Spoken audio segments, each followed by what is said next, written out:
Well, yeah, it's deeply worrying.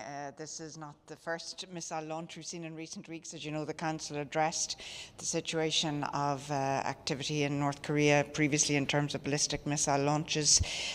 We are on ongoing basis concerned. Obviously, DPRK is something that we take very seriously at the Council.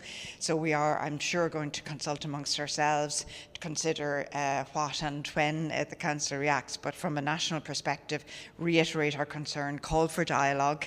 Absolutely want to see progress in terms of North Korea eventually moving to a nuclear weapons-free zone on the Korean Peninsula, but certainly we want to see the launch of dialogue both on the peninsula and with important international partners. Thanks. Given Russia and China have made clear that they want to lift some sanctions for humanitarian purposes on North Korea, what could the Council do? It seems like there's not much you could do anyway.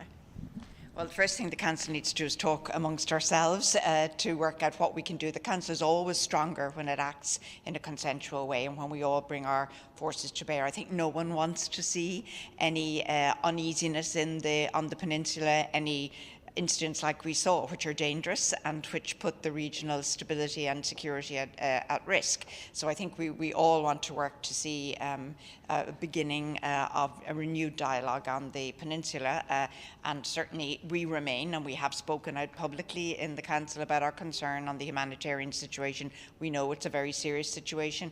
We have Irish non-governmental organisations on the ground there, so we watch this very carefully, and we don't want to see the people of North Korea suffering because of the international situation that we're in, but we certainly don't want to see instability either. Thanks. Tigray, do you think it's time for the Council to discuss Tigray again, given that things seem to be ramping up again? Well, look, you know the Irish view that we need to be absolutely vigilant. We have seen again in recent days violence, and clearly, although we're not getting much information out of Tigray, there seems to be certainly some challenges with communications there. We know the humanitarian situation on the ground is serious. Now we know the security situation is ramping up. We know the Secretary General is in contact with Prime Minister Abiy in Addis. We have spoken ourselves with former President Obasanjo, who's the African Union representative, and we've seen a letter from the African Union to the Security Council explaining the project that former President Obasanjo has in hand. What we want to see is an end to hostilities immediately. We want to see immediate, unimpeded humanitarian access in particularly Tigray, but in northern Ethiopia in general. And we also want to see a dialogue launched.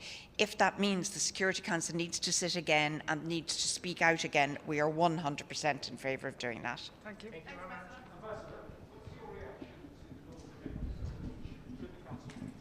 We need to find more information about this, because this is always conflicting.